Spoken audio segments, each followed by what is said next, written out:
Por favor.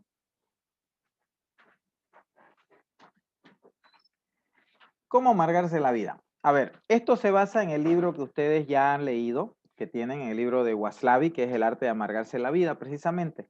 Aquí hay algunas formas de actuar, formas de pensar que si ustedes las aplican, pues bueno, van a tener la posibilidad de tener realmente problemas. ¿Cuáles son esas cosas? Primero, tenga la convicción de que solo hay una opinión correcta, la suya. Si yo pienso, por ejemplo, que todos están equivocados y solo yo tengo la razón, o el único coherente, el único racional soy yo, entonces seguramente voy a tener problemas de pareja, voy a tener problemas con mis compañeros, voy a tener problemas con todas las demás personas, porque es imposible que yo siempre tenga la razón, ¿me entienden? Pero si yo quiero amargarme la vida, pues voy a pensar de esa manera. Otro elemento, utilice siempre la misma solución para todos los problemas. Si quiero amargarme la vida y estoy haciendo algo y no funciona, una buena manera de seguirme amargando la vida es seguir haciendo lo mismo, ¿no? Por ejemplo, puedo seguir discutiendo con mi pareja de la misma manera que vengo discutiendo ahora y a pesar de que no hay solución a los problemas, bueno, puedo seguir insistiendo. ¿Mm? Puedo seguir teniendo bajo rendimiento haciendo las mismas cosas que hago ahora, estudiar al último momento, no hacer las lecturas, no darle importancia a los trabajos de investigación o los trabajos prácticos. O sea, si yo sigo haciendo lo mismo, voy a seguir haciendo más de lo mismo, pues, ¿no? Ya ustedes saben qué se llama eso, ¿no? Se llama cambio uno. Son las soluciones intentadas fracasadas. Otro elemento, no sea histérico, sea histórico. Recuerde siempre el pasado. Si de repente estamos bien en un momento del presente, podemos acordarnos de todas las cosas negativas que sucedieron en el pasado. Si apelamos al pasado, pues el pasado se puede convertir en un cofre de desdicha incalculable, ¿no? Entonces, esa es otra alternativa, volver al pasado. Y eso nos puede amargar la vida. Por último, podemos persuadirnos de que tenemos un problema. De repente, si las cosas están yendo muy bien, de repente no es normal que vayan tan bien. Entonces yo puedo empezar a preocuparme porque las cosas están yendo demasiado bien. Entonces fíjense que a veces hasta los problemas no los podemos crear nosotros mismos, incluso si es que no hay problema. El problema es que no hay un problema. ¿Me entienden? Entonces siempre puede haber una situación negativa. Otro aspecto puede ser evitar el problema a fin de que suceda, ¿no? Entonces, si yo empiezo a evitar cosas que yo creo que me pueden de alguna manera generar ansiedad o perjudicar, eso me va a generar un problema. Si yo, por ejemplo, nunca me animo a pedir un aumento de sueldo en mi trabajo, entonces obviamente voy a tener un problema ahí, no solo por el tema económico, de que no voy a tener el aumento, sino por el tema de que mis objetivos personales al final los voy a ir postergando y los voy a ir postergando, ¿ya? Siguiente lámina, por favor. Otros elementos que podemos considerar, ¿no? Es, por ejemplo, en nuestras relaciones de pareja o en nuestras relaciones con las demás personas, podemos considerar que somos responsables absolutamente de todo, ¿no? Si nos consideramos responsables de todo, obviamente vamos a tener dificultades porque en toda interacción humana la relación se da entre dos o más personas. Y yo solamente soy responsable de mi propio comportamiento, no del comportamiento de otras personas. Entonces, si yo me considero responsable absolutamente de todo, ¿no? Entonces, obviamente va a haber problemas. El típico ejemplo en una relación de pareja, cuando él dice, claro, es que vos todo me echás la culpa a mí, si yo fuera así, si yo fuera de otra manera, si yo actuara como actúa fulano o sultano, etcétera. Entonces, considerar que siempre somos responsables de todo va a generar problemas. Pero si eso no funciona, podemos intentar la estrategia contraria. Echémosle la culpa a los demás. Claro, si buscamos culpables para todo, entonces también vamos a tener problemas.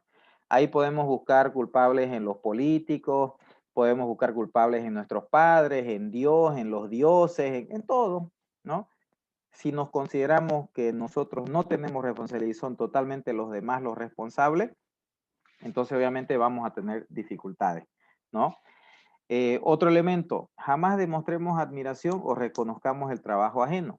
Eso significa que si yo no reconozco lo bueno de otra persona, eso no me va a ayudar a alimentar la relación con la otra persona. Por ejemplo, relación con mis compañeros, relación con mis compañeros de trabajo, compañeros de estudio, ni qué se diga de la relación con la pareja. Si usted no le dice a su pareja lo que admira de su pareja, si es que admira algo, se supone que tiene que admirar algo, por algo está de pareja con ella o con él, ¿no? Entonces, si no lo dice y usted deja que la otra persona lo adivine, probablemente no lo va a adivinar, ¿no? Las cosas muchas veces obvias, les cuento que no son tan obvias. Muchas veces damos por hecho algunas cosas que en realidad son muy diferentes. Y otra cosa fundamental en las relaciones de pareja, si quieren amargar su relación de pareja, interpreten negativamente la conducta de la otra persona. Si su pareja un día de eso se pone cariñoso o cariñosa, sospeche de que algo hay detrás de esa conducta, que algo le quiere pedir o alguna cosa, o de repente se siente mal por algo que hizo, o hay algún sentimiento de culpa por algo que ha hecho equivocadamente. Ahí puede apelar al psicoanálisis, ahí tiene un montón de mecanismos de defensa que le pueden ser muy útiles para amargarse la existencia, ¿no? El tema es, si yo interpreto negativamente la conducta de las demás personas, siempre tendré problemas. Puede que acierte, porque no siempre la gente tiene buenas intenciones para con nosotros, ¿no? Pero el problema es que si yo siempre creo que es negativa la intención, ahí voy a tener problemas. Y por último, jamás reconozca sus errores o jamás pida disculpas. Si creemos que o sea, que pedir disculpas o admitir un error es disminuirnos a nivel personal, entonces lógicamente vamos a tener dificultades, ¿ya? Siguiente lámina, por favor. Entonces aquí lo que vemos es lo que ustedes han leído y lo que hemos discutido en cambio 1 y cambio 2. Que muchas veces el problema no es el problema. El problema no es que hablen mal de mí. El problema no es que me hayan engañado. El problema no es que yo sea muy petizo. El problema no es que sea gordo o gorda. El problema no es que sea narigón o ñato. El problema no es que sea crespo o pelón. No, ese no es el problema. El problema es qué hago yo con eso que me sucede. Ese intento de solucionar lo que me pasa o esa reacción ante lo que me pasa es lo que da lugar a que yo tenga el problema. Entonces el problema no es el problema, sino que el problema es la solución. Eso ya lo vimos, ¿no? La solución equivocada que yo planteo ante los problemas o ante las situaciones. Siguiente, por favor.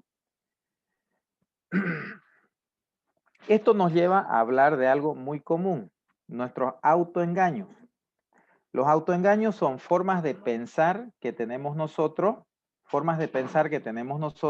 que nos meten en dificultades, que nos meten en problemas.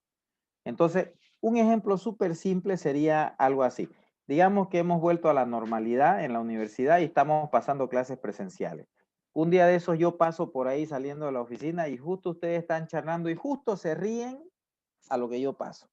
Entonces yo digo, ¿y por qué se están riendo de mí? O sea, ustedes se rieron, no me estaban ni mirando, pero justo yo pasé y le soltaron la carcajada. Y yo empiezo a pensar, ¿será que se han reído de mí? ¿Por qué se tienen que reír de mí? ¿Por qué se tienen que estar burlando de mí? Y etcétera. Si yo me creo mi propia película de que ustedes se están burlando de mí, yo estoy en un autoengaño. Mi propia forma de pensar me genera dificultades. Es exactamente lo que le pasa, por ejemplo, a un hombre con disfunción eréctil. Un hombre con disfunción eréctil lo que trata es de tener el pene en erección cuando tiene relaciones sexuales, pero mientras más trata de tener su pene en erección, menos lo logra. Entonces, ¿dónde está el autoengaño ahí? En que él intenta solucionar el problema de erección, pero ese intento de solución es precisamente lo que le genera el síntoma. ¿Mm? Otro ejemplo sería cuando tratamos de no ponernos nerviosos y más nerviosos nos ponemos, ¿no? A veces no funcionan las famosas técnicas de respiración, ¿no? Y empezar a respirar rápidamente o cosas así, ¿no? Muchas veces no funcionan, ¿no? Entonces, nuestra forma de pensar a veces nos lleva a trampas comportamentales. Trampa comportamental quiere decir acciones que realizamos que nos conflictúan, ¿no? Entonces, esos autoengaños son los que determinan nuestros problemas psicológicos en realidad. Si ustedes se fijan, ustedes y yo tenemos las mismas posibilidades de amargarnos la vida y tenemos las mismas posibilidades de no amargarnos la vida también. Por ejemplo, digamos que alguien empieza a hablar mal de ustedes. Ustedes tienen varias posibilidades. Ir a hablar con la persona y decirle, oye, ¿qué pasa? ¿Por qué estás hablando mal de mí? O pueden no decir nada. O pueden también empezar a hablar mal de la otra persona para vengarse. Pero en cualquiera de esas soluciones, ¿cuál es la solución que le va a generar mayor conflicto a usted? ¿Cuál es la solución que le va a generar mayor problema o insatisfacción personal? ¿Y cuál es la solución que le va a brindar mayor tranquilidad? Dependiendo del caso, ¿no? De repente, si es una persona racional la que está hablando mal de mí, tal vez sí conviene ir y decirle, oye, coméntame qué es lo que pasa, disculpa, pero por favor no hables lo que no es correcto. De repente, si es una persona racional la que está diciendo eso, tal vez funcione eso y no hablen mal de mí. Pero si es una persona que lo hace a propósito porque busca otros fines, de repente no vale la pena ir y enfrentarse, ir y decirle, oye, no hables mal de mí. Y la otra persona, disculpa, no me di cuenta que estaba hablando mal de vos y entonces ya no voy a hablar mal de vos. O sea, tal vez conviene simplemente no hacerse drama, ¿ya? Entonces, esos son los autoengaños, formas de pensar que nos llevan a dificultades. Pero así como esas formas de pensar nos llevan a tener dificultades, también podemos tener otras formas de pensar que nos lleven a no tener dificultades. Entonces aquí el dilema es entre, para estar bien, ¿se busca la verdad o para estar bien se busca la mejor manera de estar bien? Utilidad versus verdad. Y la terapia psicológica, les cuento que siempre giró en este dilema, la verdad versus la utilidad. El psicoanálisis, ¿qué busca? La verdad, porque busca el verdadero origen del síntoma, la verdadera causa del problema. Pero sucede que buscar la verdadera causa del problema y aún encontrarla no me soluciona el problema necesariamente. Es más, el darme cuenta de lo que me pasa no me soluciona lo que me pasa. Ya les puse varios ejemplos, ¿no? El ejemplo típico sería el del estudiante que tiene mal rendimiento o de la mujer que padece violencia doméstica. Sabe que no le conviene ese tipo, pero sigue con ese tipo. Sabe que ella no debería pensar de que no puede sola, de que ella podría sola, pero no puede evitar pensar que no puede sola. Entonces, sabemos lo que nos pasa, tenemos ese insight, nos damos cuenta, pero eso no nos soluciona el problema. Entonces, cuando hablamos de nuestros propios autoengaños, lo que tenemos que buscar es de qué manera mi forma de pensar me puede ayudar a problematizarme o a salir de los problemas. ¿Ya? Siguiente lámina, por favor. Y eso es lo que vamos a ir puntualizando. ¿Cómo salimos entonces de nuestros autoengaños? Estas son pequeñas tácticas autoprescriptivas. Quiere decir, cuando yo tengo un problema, ¿qué hago? Lo que les voy a explicar a partir de esta lámina, muchachos, es lo que muchas veces hacemos en terapia los psicólogos con nuestros pacientes, sobre todo los terapeutas sistémicos, ¿ya? Hacemos esto que les voy a comentar a ustedes. Y la ventaja de esto es que si ustedes lo aplican, fácilmente van a lograr los cambios 2 de lo que hablamos en el tema ese de cambio 1 y cambio 2, donde decíamos que hay que dejar la solución intentada fracasada y hacer algo diferente. ¿Cuáles son esas tácticas? Entonces, la primera, cuando yo tengo un problema, lo primero que tengo que hacer es no tanto analizar el problema. Está bien que yo entienda el problema, pero el problema no es el problema. El problema es qué estoy haciendo ante ese problema. Entonces, lo primero que yo me tengo que preguntar es qué he hecho por solucionar ese problema. Esa es la primera táctica. Les cuento, muchachos, que esa es la base de todo.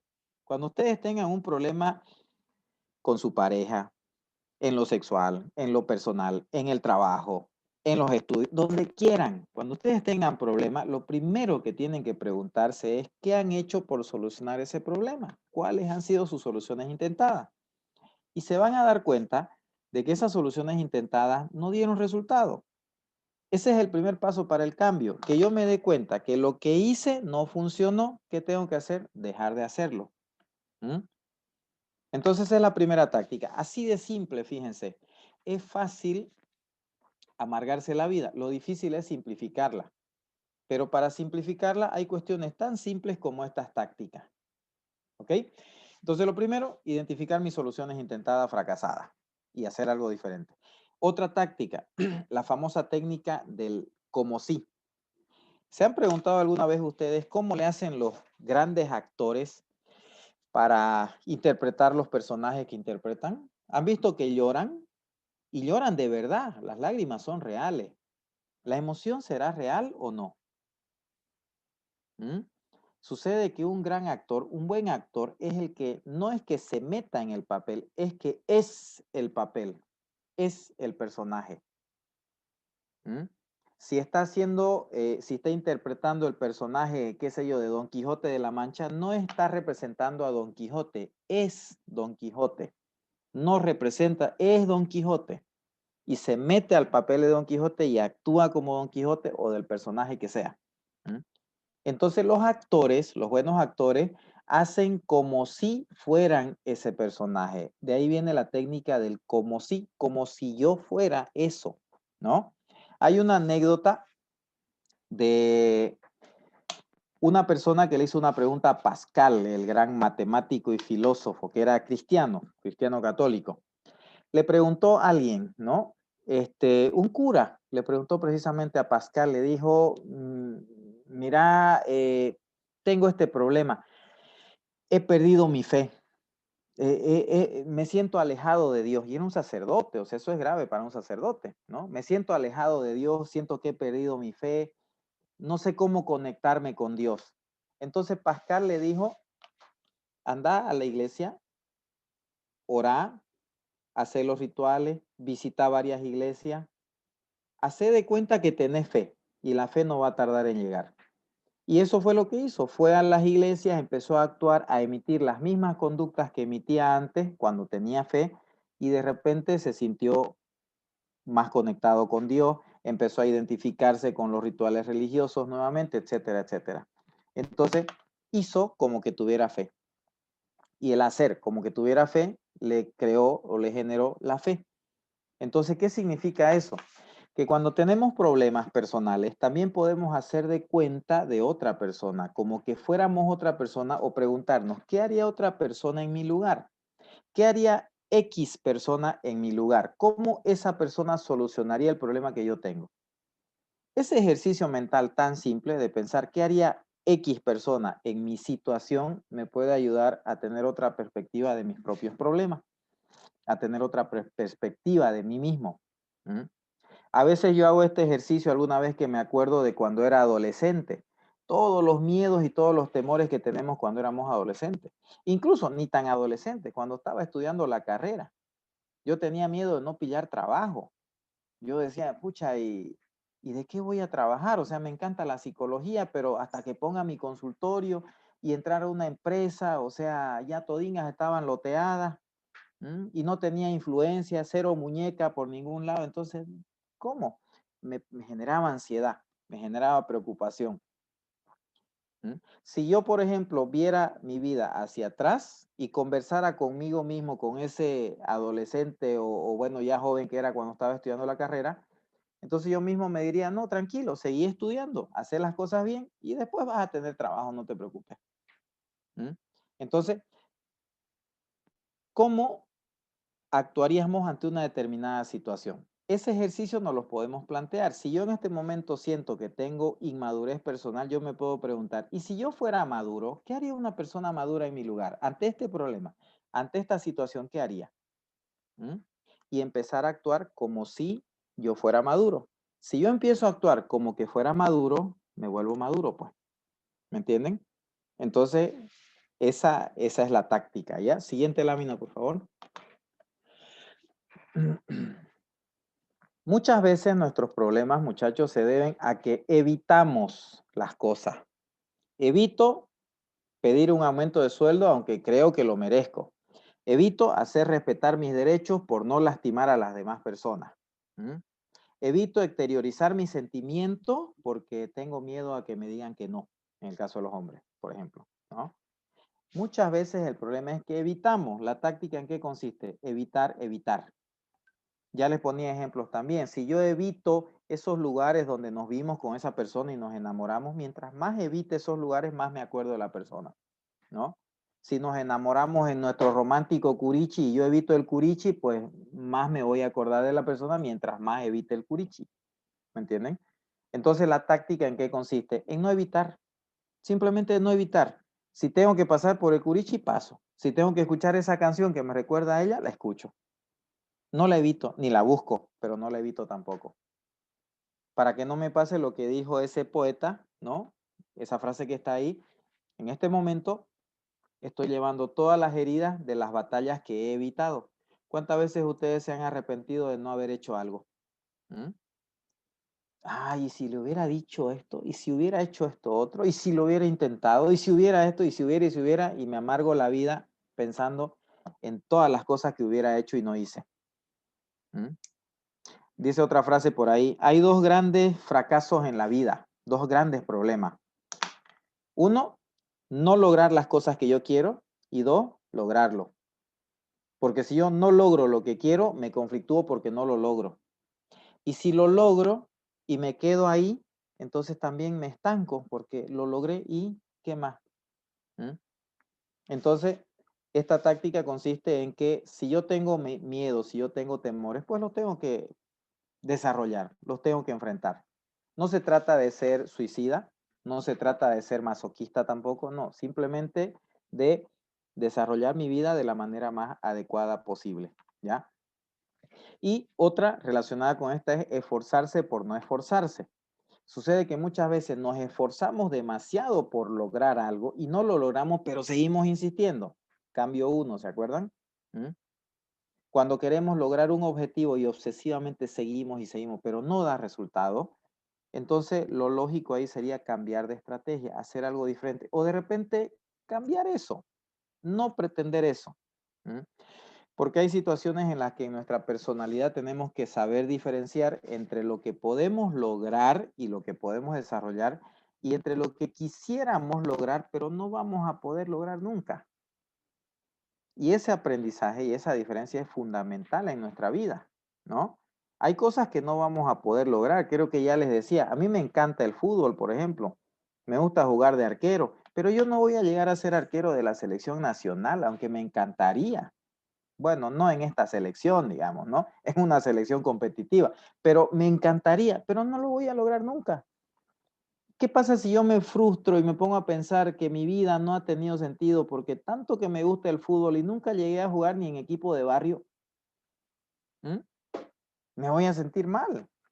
Pero sucede que en la etapa evolutiva en la que me encuentro, ya no es practicable, no es factible que yo pretenda hacer eso. Entonces, ¿para qué serviría que yo me esfuerce en ser un buen arquero si no tengo futuro como arquero? Mejor me esfuerzo en ser un buen psicólogo porque tengo futuro como psicólogo, porque soy psicólogo. ¿Me entienden? Entonces, yo tengo que saber diferenciar eso. Y eso va a determinar que fracase o que tenga éxito. ¿Me entienden? Y muchas veces la última ahí es prescribirse la fragilidad. Muchas veces queremos demostrar fortaleza, muchas veces queremos ser fuertes. Y no está mal que querramos desarrollar fortaleza, pero también tenemos que reconocer que en muchos aspectos no podemos lograr ciertas cosas y que no está malo ser débil, ¿no? Una técnica ahí, por ejemplo, que se aplica para el control de ciertas interacciones es la siguiente, ¿no? Cuando uno tiene que dar un discurso y se pone nervioso porque da un discurso, una táctica sencilla sería esta, prescribirse la fragilidad, que quiere decir reconocer de que no tengo la facilidad de palabra. Imagínense que yo empiece a dar un discurso y yo soy recontra tímido y yo empiece el discurso de esa manera y les diga algo así. Bueno, disculpen, pero yo la verdad soy muy tímido y me cuesta mucho hablar en público como ahora. Entonces quiero que ustedes me entiendan, por favor, si es que me pongo nervioso, de repente me coloreo, de repente voy a empezar a sudar, me van a temblar las manos. Si me pasa eso, por favor, quiero que tengan consideración porque yo soy extremadamente tímido, no sé cómo hablar en público, me cuesta exteriorizar mis pensamientos cuando estoy ante muchas personas como todos ustedes. ¿Qué pasa si yo empiezo a hacer eso? ¿Dónde quedó la timidez? ¿Qué fue lo que hice? Prescribirme la fragilidad. O sea, soy tímido, soy no asertivo. Si yo digo que soy tímido, si yo digo que soy no asertivo, estoy eliminando la timidez y estoy eliminando la no asertividad. ¿Se dan cuenta? En muchos aspectos funciona eso. No en todos, por supuesto, pero en muchos aspectos funciona, ¿no? Entonces, estas tácticas nos ayudan a tener una mayor funcionalidad de nuestra personalidad. ¿Ok? Siguiente lámina, por favor. ¿Cómo salimos? Hay que analizar también nuestros pensamientos. Primero, hay que diferenciar entre describir y evaluar. Es una cosa muy diferente la descripción y otra muy diferente la evaluación. Creo que ya les ponía el ejemplo, pero no me acuerdo si fue con ustedes. Si yo les digo que, les pido que describan este objeto, entonces ustedes lo que van a hacer es decir que esto es un lapicero, que es plateado, etcétera, ¿no? O sea, eso es describir. Describir es señalar las características de algo. En cambio, evaluar es ver, decir si esas características me agradan o no me agradan. Entonces, ¿les gusta este lapicero o no les gusta este tipo de lapicero? De repente no me gusta o de repente sí me gusta. Eso ya es evaluar. ¿Dónde está la diferencia o el problema? Perdón, que cuando tenemos relaciones interpersonales, lo que nos pasa es que muchas veces evaluamos y no describimos. Cuando decimos es que nunca me entiende, estamos evaluando, no estamos describiendo, porque nunca significa que jamás sucede. Y es así, es difícil que jamás sucede. Siempre me cela. Ese siempre implica que en todas y cada una de las ocasiones lo cela. ¿Qué está haciendo? No está describiendo, está evaluando. En cambio, si dice, por ejemplo, cuando charlo con alguien me molesta o me dice que tengo algo, eso es diferente, estoy describiendo. Lo primero que tenemos que hacer entonces, en cuanto a nuestros pensamientos, es diferenciar. ¿Estamos describiendo o estamos evaluando? Cuando ustedes tengan un problema con alguien, pónganse a pensar un ratito. ¿Este pensamiento que tengo es de descripción o es de evaluación? Si es de evaluación, pónganlo entre paréntesis y describan exactamente la conducta. Otro elemento importante es preguntarse si es adaptativo o desadaptativo ese pensamiento. Ese pensamiento que tengo me ayuda a adaptarme a la situación, me ayuda, es funcional o es problemático el pensamiento. ¿Mm? Entonces tengo que analizar en qué consiste ese pensamiento y si me ayuda o no me ayuda ese pensamiento. Por ejemplo, si yo voy a hablar en público y me viene la idea, vas a hacer el ridículo, se van a burlar de vos, me viene esa idea, entonces yo tengo que preguntarme, ¿es funcional que yo piense que voy a hacer el ridículo? ¿Me ayuda la idea de que piense que se van a burlar de mí? ¿Me ayuda o no me ayuda? No, no me ayuda. Bueno, entonces tengo que hacer el tercer paso, diferenciar entre el pensamiento y el sujeto que piensa. Una cosa soy yo, que estoy pensando que voy a hacer el ridículo, y otra cosa muy diferente es ir y hacer el ridículo. Antes de que suceda eso, yo tengo que diferenciar que una cosa es mi pensamiento, voy a hacer el ridículo, a la persona que soy yo.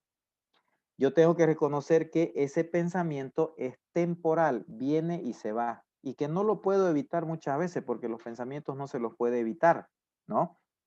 Es como que yo les diga, ¿no? No piensen en un elefante rosa, creo que ya les dije también eso. Es imposible no pensar. Si yo les pido que no piensen en algo, ya los estoy haciendo que piensen en eso, ¿me entienden? Entonces, esta técnica consiste en que yo diferencie que una cosa es mi pensamiento y otra cosa soy yo. Yo soy yo, mi pensamiento es mi pensamiento, es temporal el pensamiento. Entonces la frase que podemos utilizar aquí, que se utiliza en las terapias de tercera generación, es una técnica que se llama desvinculación del pensamiento, consiste en eso, que yo reconozca que y me diga a mí mismo, estoy teniendo el pensamiento de que voy a hacer el ridículo. Fíjense qué diferente es que si yo voy a hablar en público y me venga a la mente la idea, vas a hacer el ridículo, a que yo diga, voy a hacer el ridículo, a que diga, estoy teniendo el pensamiento de que voy a hacer el ridículo. Me viene otro pensamiento, se van a burlar de vos. Estoy teniendo el pensamiento de que se van a burlar de mí o de vos, como me salga el pensamiento. Si uno diferencia entre el pensamiento y la propia persona, el pensamiento se queda en eso, en pensamiento. Entonces una forma de controlar el pensamiento es no controlarlo. Paradójico, fíjense, simplemente reconocer que una cosa es mi pensamiento y otra cosa soy yo. Esto es algo de lo que hablan mucho la terapia narrativa y las terapias de tercera generación del modelo cognitivo-conductual. Y dentro de las terapias sistémicas ya hace mucho que se hablaba de esto, ¿no? Siguiente lámina, por favor. Bueno, de esa manera cerramos entonces, ¿ya? Si puede dejar de compartir pantalla, por favor, Nelda. De esa manera cerramos y no sé si hay alguna